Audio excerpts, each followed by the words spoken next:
Nou onthou, ek het gesê daai professor Emoto het verskillende eksperimente gedoen. Hy het byvoorbeeld 2 botteltjies water gevat en dan het hy hulle blootstelling gegee aan verskillende goed. Die eerste is, het hy blootstelling gegee aan heavy metal musiek met gewelddadige woorde.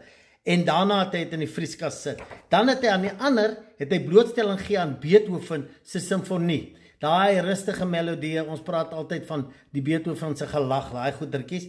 En dan het hy het gevries. Wanneer het gevries het, haal hy uit en dan kyk hy met 'n mikroskoop na die effek van die frekwensie op die botteltjies. Nou hierso is die heavy metal musiek met gewelddadige woorde. Dit was soms so blap, so negatiewe gemors. Die Beethoven se simfonie het pragtige, daai wat rustige en liefdevolle musiek was, het pragtige kristalle gevorm. Onthou wat ek sê, elke woord wat jy praat, het 'n effek op jou water in jou liggaam.